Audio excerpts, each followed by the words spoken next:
Filipenses capítulo 2, versículo 9. E a gente vai pensar um pouquinho nessa manhã sobre a pessoa de Jesus, sobre o nome de Jesus. E a gente deu como título para a reflexão dessa manhã: que nome é esse? Que nome é esse? Quando eu penso em Jesus e quando eu penso no nome de Jesus, o meu sentimento é só de admiração, de adoração, de reverência. Então vamos ler a palavra e depois vamos considerar um pouquinho então sobre que nome é esse. Que nome é esse, o de Jesus? Filipenses 2, 9. Pelo que também Deus o exaltou sobremaneira, e lhe deu um nome que está acima de todo o nome. Esse é o nome de Jesus, meu irmão. Esse é o nome de Jesus, minha irmã. O nome que está acima de todo o nome. Augusto Cury é o autor mais lido no Brasil nos últimos anos, talvez nos últimos 15 anos. E ele era um ateu. E é interessante que quando ele começou a ler os evangelhos, ele começou a se impressionar com a pessoa de Jesus.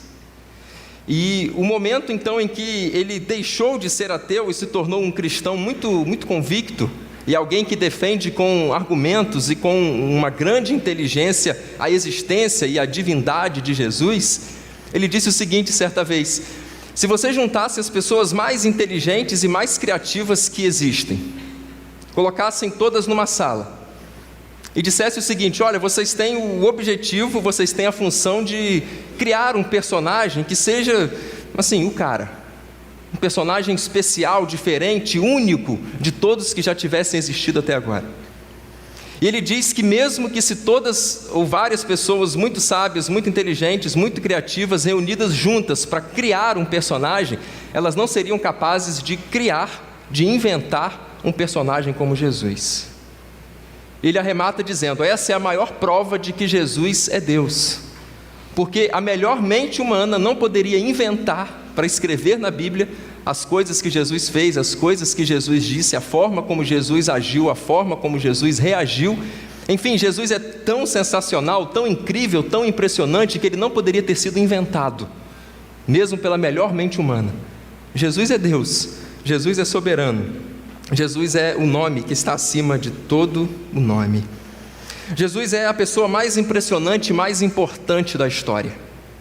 Tanto que quando Jesus nasceu, as pessoas entenderam que o calendário teria que ser dividido a partir do nascimento dele. E hoje nós estamos no ano 2018, depois do nascimento de Cristo. E antes de Jesus vir, a contagem era diferente.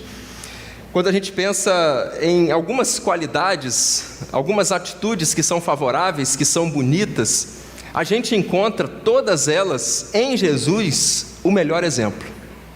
Deixa eu ser mais claro para você. Se eu pensar assim, olha, o sentimento mais nobre, mais legal da gente ver em exercício é o amor. E qual é o maior exemplo que vem à minha e à sua mente quando falamos de amor?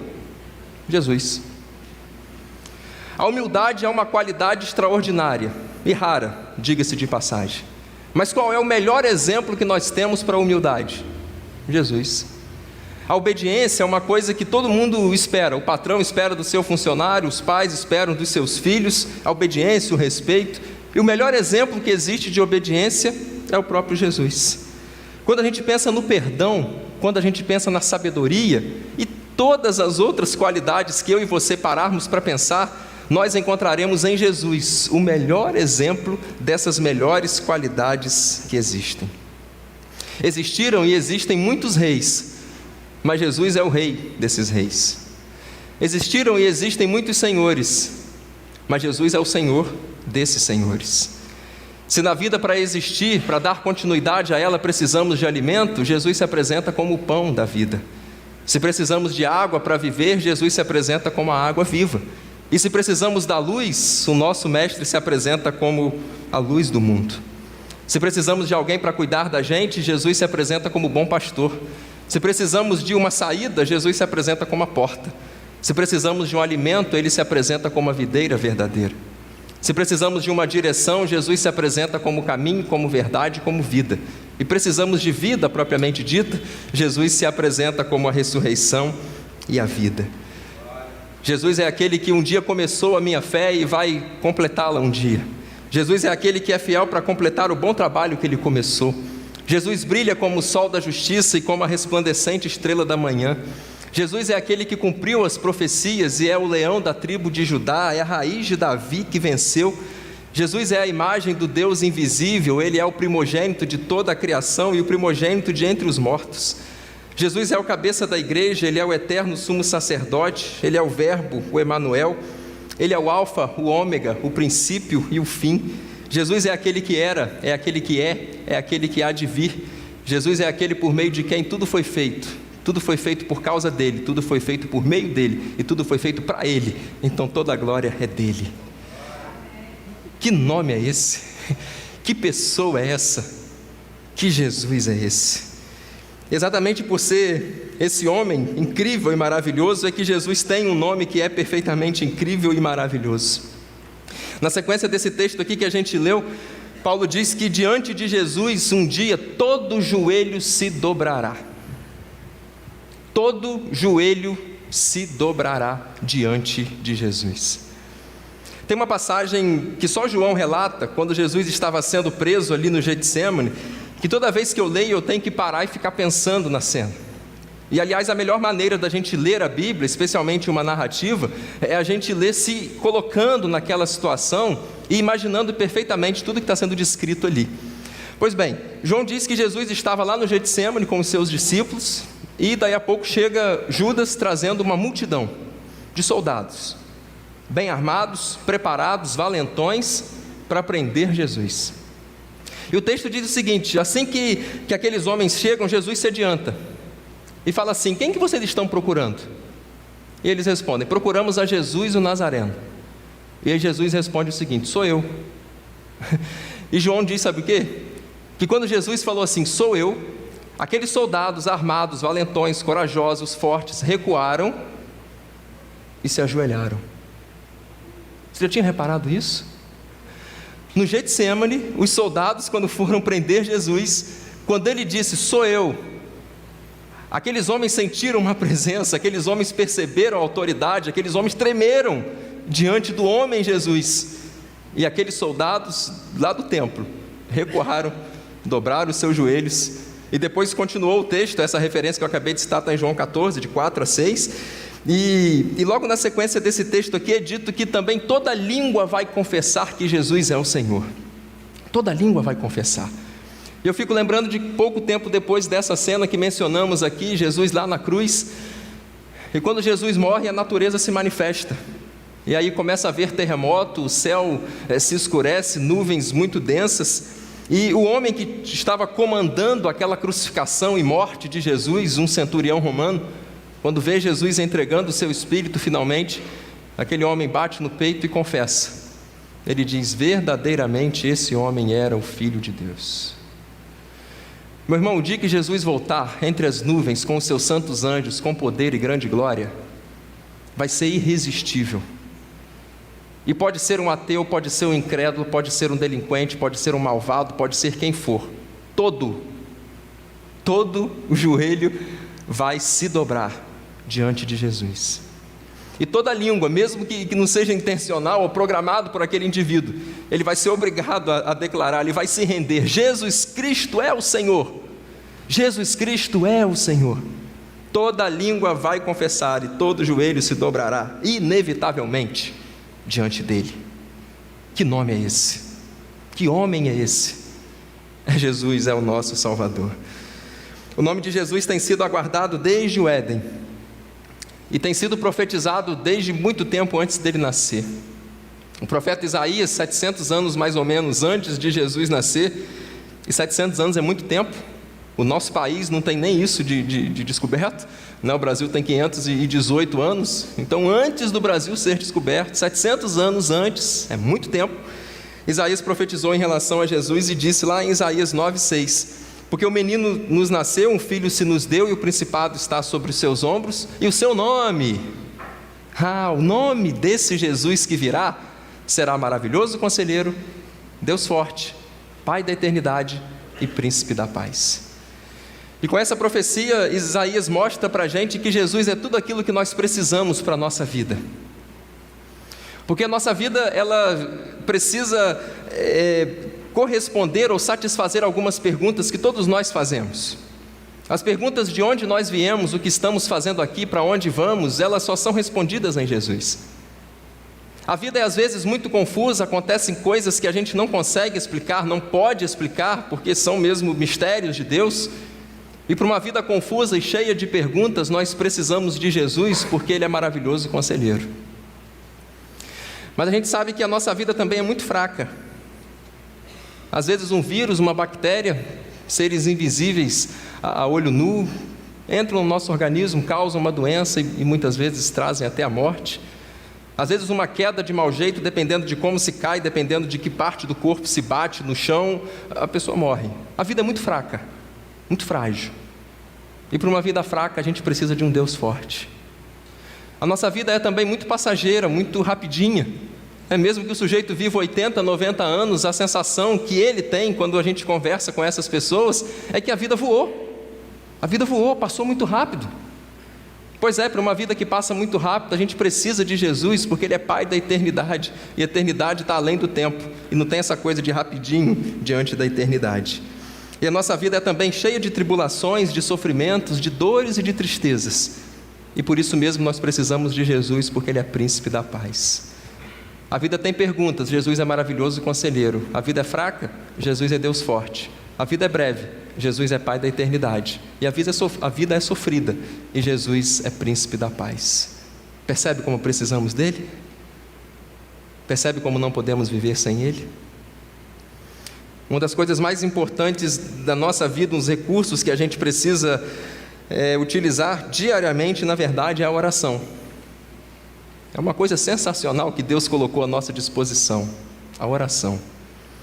E a gente sabe que a oração ela é possível, e o que torna a oração válida e aceitável em muitos aspectos diante de Deus é porque ela não é feita em nosso nome. As nossas orações terminam como? Em nome de Jesus. E aí Deus ouve, porque as nossas orações são feitas em nome de Jesus. E Ele mesmo afirmou lá em João 14:13, tudo que vocês pedirem ao Pai, mas se pedirem em meu nome, eu farei para vocês. Que nome é esse? Que nome é esse? O nome de Jesus é um nome que cura. No Antigo Testamento nós encontramos não muitas curas. Eu me lembrei de alguns casos de esterilidade que foram curadas, mulheres que não podiam engravidar e depois tiveram filhos, e alguns poucos casos também de cura de lepra, mas não há tantos casos assim no Antigo Testamento. Mas quando Jesus surgiu e ao tempo do Novo Testamento, foram inúmeros milagres, inúmeras curas. A gente conhece algumas delas, e o próprio João registra isso no seu Evangelho. Ele diz que nem tudo que Jesus fez foi registrado.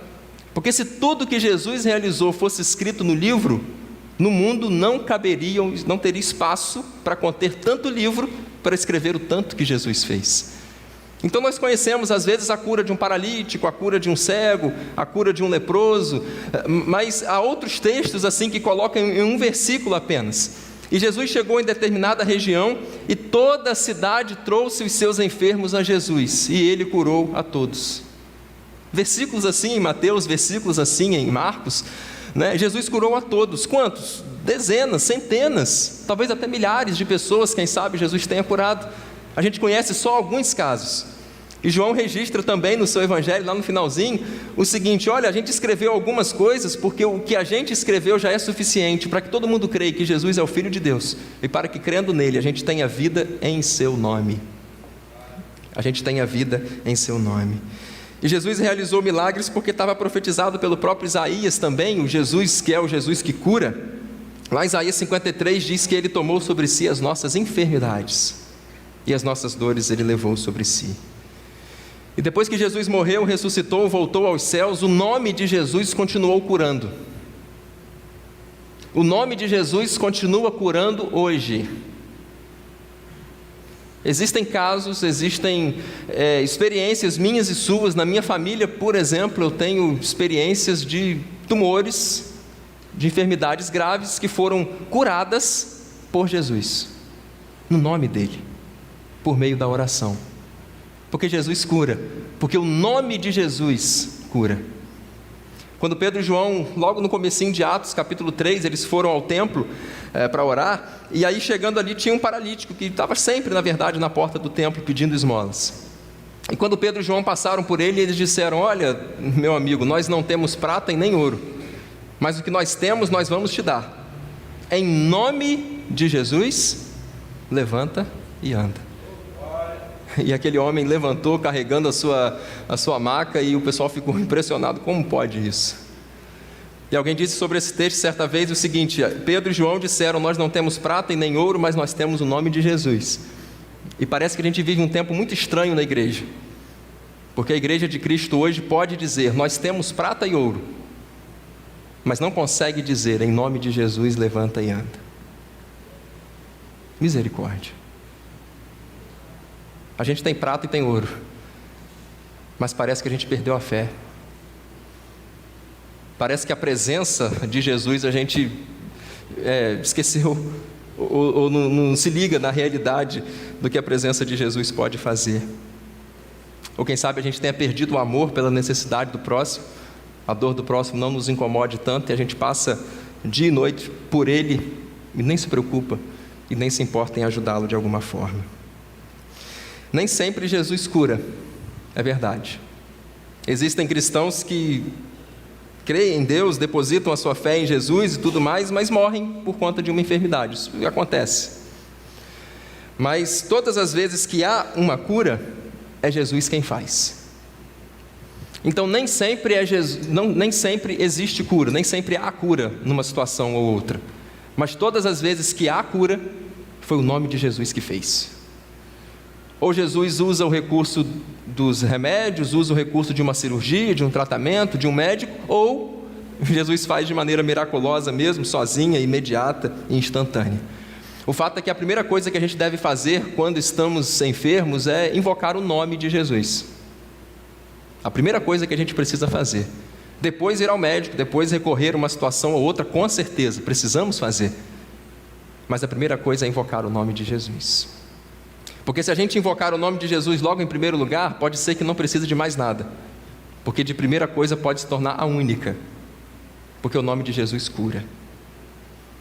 O rei Asa, lá no Antigo Testamento, a Bíblia fala que ele ficou doente de uma enfermidade dos pés. E o seu problema foi o seguinte, diz a Bíblia: ele procurou só os médicos e não procurou a Deus.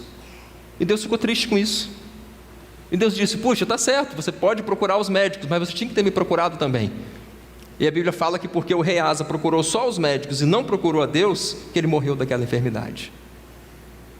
Então, em primeiro lugar, meu irmão, recorra a Deus diante de uma enfermidade. Primeiro lugar, logo de cara. Recebeu uma notícia ruim de alguma enfermidade, abriu o exame, era aquilo que você não queria ver. A primeira coisa que você precisa fazer é invocar o nome de Jesus. Primeira coisa. Porque o nome de Jesus tem poder para curar toda a enfermidade. Depois você vai ao médico, depois você faz outro exame, depois você faz o tratamento, depois você faz a cirurgia. Mas primeiro o nome de Deus. Primeiro o nome de Jesus. E durante todo o processo, naturalmente. Jesus é médico dos médicos. Essa expressão que a gente tanto repete não é bíblica, né? Não existe na Bíblia a expressão médico dos médicos, embora Jesus seja. E o nome de Jesus tem poder para curar. Mas o nome de Jesus também salva. O nome de Jesus salva. Quando o anjo Gabriel foi à casa de Maria avisar a ela que ela ficaria grávida do Espírito Santo e daria à luz ao Filho de Deus, foi avisado pelo anjo que o nome desse Filho de Deus deveria ser Jesus. E os nomes bíblicos, eles têm logicamente o significado, e muitos nomes eram dados ou até mudados por conta do significado. E o nome de Jesus, não sei se você sabe, mas significa Deus é salvação. Então o anjo fala assim: olha Maria, o nome dele vai ser Jesus, porque ele salvará o povo dos seus pecados. Jesus quer dizer Salvador. O nome Jesus quer dizer que Deus salva. Jesus, o nome de Jesus pode nos salvar. Paulo diz em Romanos 10:13 que todo aquele que invocar o nome do Senhor será salvo. Todo aquele que invocar o nome do Senhor, o nome de Jesus, todo aquele que invocar será salvo. Não existe restrição nenhuma para a salvação. E nós também não devemos colocar alguns limites ou restrições na hora de evangelizarmos. Porque nesse texto aqui de Romanos 10, que eu acabei de citar, Paulo diz: todo aquele que invocar o nome do Senhor será salvo. Mas como eles invocarão aquele em quem não creram? E como crerão em quem nunca ouviram falar? E como ouvirão falar se não há quem pregue? E como pregarão se não forem enviados? Então nós fomos enviados e precisamos pregar. E sem restrição, sabe? A gente dizer assim: não, esse aqui precisa ouvir, aquele ali não. Esse aqui merece ouvir, aquele outro ali não. Não existe isso. O povo judeu errou muito no começo do cristianismo, porque eles queriam evangelizar só entre eles mesmos. Porque diziam: Jesus é judeu, então a salvação veio só para os judeus. Que nada! Jesus veio para salvar a todos, tanto que no céu existe gente de toda tribo, língua, raça, povo e nação. A salvação é para todo aquele que invocar o nome do Senhor. Então a nossa responsabilidade é pregar o evangelho para todo mundo, porque Jesus quer salvar todo mundo. Todo mundo. Quando estava ali na cruz, um dos ladrões, crucificado ali pertinho de Jesus, invocou o nome dele. Leu aquela plaquinha que Pilatos escreveu: Jesus Nazareno, Rei dos Judeus. E alguém até brincou certa vez dizendo que aquele foi o primeiro folheto a ser escrito.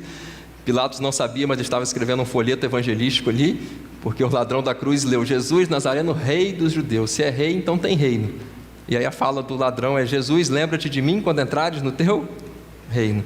Ele sabia que Jesus tinha um reino porque era rei, e sabia que Jesus era rei porque estava escrito na plaquinha. Pilatos, sem saber, ajudou a salvar um homem, e Jesus propriamente ali. Mas aquele homem, ele, em determinado momento, ele reconheceu o seu pecado, a sua culpa, e ele invocou Jesus. Ele disse: Jesus, Senhor, quando o Senhor entrar no teu reino, lembre-se de mim. Não importa quem clama, importa a quem se clama. Aquele homem, se estava morrendo numa cruz, é porque ele era um delinquente. Jesus foi uma exceção, a crucificação de Jesus foi injusta, mas você sabe que a crucificação era a morte reservada no Império Romano para os piores. É talvez um dos tipos de morte mais horríveis, mais lentos que já foram inventados. E aquele homem merecia estar ali. Ele mesmo disse ao outro ladrão: eu estou aqui porque eu mereço, mas Jesus não. Então não importa quem vai invocar o nome de Jesus, existe salvação para quem invocar, não importa quem seja. E também não importa quando se clama, porque aquele homem estava nas últimas. Algumas poucas horas depois, ou quem sabe até minutos daquela invocação ao nome de Jesus, ele morreu. E ele foi salvo, porque Jesus garantiu para ele: hoje mesmo você vai estar comigo no paraíso. Não importa quem clama e não importa quando se clama, importa a quem se clama. E clamar o nome de Jesus. Pedro disse lá em Atos 4,12: em nenhum outro existe salvação, porque também debaixo dos céus nenhum outro nome há dado entre os homens pelo qual devamos ser salvos. Quando eu e você chegarmos no céu, a gente vai ver lá uma porção de gente. E quando eu parar com um lá e conversar, eu vou dizer o seguinte: olha, meu irmão, como é que você vai parar aqui? O que é que você fez para estar aqui? Ninguém vai me dizer: olha, eu vim aqui porque eu era membro da igreja, por isso que eu estou no céu. Ninguém vai me dizer: olha, eu estou no céu porque meus pais e avós eram cristãos, então eu garanti minha vaguinha aqui. Ninguém no céu vai dizer: eu estou aqui porque eu era lá na terra uma pessoa boa, honesta, correta, nunca fiz mal a ninguém. No céu, com cada uma das milhares de pessoas, milhões, bilhões de pessoas com quem estivermos e conversarmos uma a uma: por que você está aqui? Como é que você veio parar aqui? A resposta de todo mundo vai ser: por causa do nome de Jesus. Eu serei salvo, nós somos salvos por causa do nome de Jesus. O nome dele salva. E o nome de Jesus, eu queria dizer que finalmente liberta. O nome de Jesus cura, o nome de Jesus salva e o nome de Jesus liberta. No Antigo Testamento a gente não encontra muitos casos de pessoas ficando possessas por demônios. Na verdade, eu só me lembrei do exemplo de Saul. E aquele demônio saía quando Davi era convidado, tocava uma harpa, adorava a Deus e o espírito saía. Mas no tempo de Jesus as manifestações demoníacas ficaram muito amplas. E a gente vê Jesus expulsando vários demônios. E a presença de Jesus era tão significativa que quando Jesus chegava diante de alguém que estava possesso por um demônio, ou às vezes por legiões, vários, milhares de demônios, eles se desesperavam com a presença de Jesus. Eles diziam que, Jesus, você veio aqui atormentar a gente antes do tempo, o que é que nós temos contigo? E eles chegam em alguns casos até a implorar Jesus para não mandar para longe, para mandar ali para alguma vara de porcos que estava perto. Enfim, os demônios não suportam a presença de Jesus. E aí o nome de Jesus é que a partir daí começa a expulsar demônios. Meu querido, isso não existe em lugar nenhum outro do mundo, e não existe nenhum outro nome que, quando mencionado, faz demônio sair. Quando as pessoas ficam possessas, né, pelos demônios, elas ficam com uma força que não é delas. É preciso às vezes 4, 5 pessoas para contê-las. As pessoas mudam o tom de voz, as pessoas fazem ameaças, as pessoas revelam segredos dos outros. Enfim, é uma situação drástica, complicada, tensa. E pode falar o que quiser, pode chamar quem quiser, mas se o nome de Jesus não for invocado, aquela pessoa não será liberta. Só quem liberta é o nome de Jesus. E tem um texto muito legal em Lucas 10, Jesus chama os seus 70 discípulos, dos 12, os 12 faziam parte dos 70, e fala, olha, vocês vão, preguem o evangelho, expulsem demônios, curem, e depois vocês voltem para contar como que foi. E aí, depois de um tempo, esses 70 voltam e eles falam uma coisa muito interessante com Jesus, em Lucas 10, 17, que ele fala assim, os discípulos dizem assim, mestre, nós estamos impressionados, porque em teu nome, até os demônios se nos submetem. Uau! Eu não tiro a razão dos discípulos não, isso nunca tinha acontecido. Chega diante de uma situação daquela e fala assim, em nome de Jesus, sai. E sai. E os discípulos ficaram, mestre, em teu nome até os demônios se nos submetem. Que nome é esse? Que nome é esse? Agora, para isso tem que ter autoridade, né? Porque Atos registra um episódio também muito curioso, capítulo 19 de Atos, que tinham alguns homens tentando expulsar demônios de outros homens. E eles não tinham vida para isso. Eles não tinham moral para isso. E aí eles falam assim, diz a Bíblia, né? Nós expulsamos vocês, demônios, em nome de Jesus, a quem Paulo está pregando.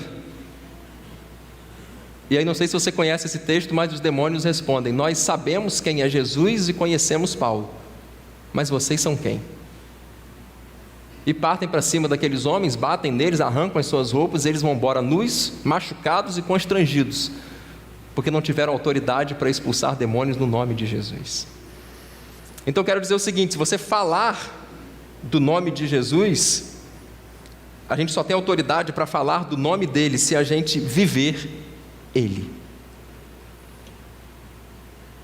Diante de uma situação como aquela de exorcismo, só é possível sair, só é possível o demônio atender aquela ordem ali de saída, se ao falar do nome de Jesus eu viver Jesus. E Paulo vivia, né? Ele diz lá em Gálatas 2:20, eu já estou crucificado com Cristo e vivo não mais eu, mas Cristo é que vive em mim.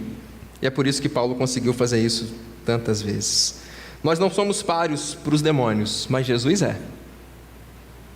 Muito, muito. E com Jesus a pessoa pode ser liberta. As cadeias do mal podem ser fortes como forem, mas o poder de Jesus é maior e o nome de Jesus pode libertar. Pelo que também Deus o exaltou sobremaneira, Ele deu um nome que está acima de todo o nome. Um nome maravilhoso, um nome forte, um nome eterno, um nome que nos oferece a paz, um nome que cura, que salva, que liberta, o nome que precisa ser adorado, reverenciado, o nome que precisa ser respeitado, o nome que precisa ser assumido por cada um de nós e vivido com integridade, com justiça e de maneira correta. Eu louvo a Deus porque Jesus está aqui nesta manhã e pôde ouvir o que eu tenho a dizer sobre Ele, da admiração, da adoração, do respeito que eu tenho por Ele, a vida entregue nas mãos dEle, por tudo que eu penso, tudo que eu sei sobre Ele, pelo que a Bíblia diz, pela experiência própria, porque a gente pôde exaltar um pouquinho o nome de Jesus. Eu afirmo que tenho certeza que Jesus está aqui e ouviu o que a gente disse, porque o próprio Jesus disse lá em Mateus 18:20, onde 2 ou 3 se reunirem em meu nome, eu ali estarei presente. Eu e você nos reunimos no nome de Jesus agora cedo. Jesus está aqui. Jesus cura, Jesus salva, Jesus liberta. Jesus é o nome que está acima de todo nome, para que ao nome de Jesus se dobre todo o joelho dos que estão no céu, na terra e debaixo da terra, e toda língua confesse que Jesus Cristo é o Senhor, para a glória de Deus Pai. Amém. Louvado seja o nome de Jesus.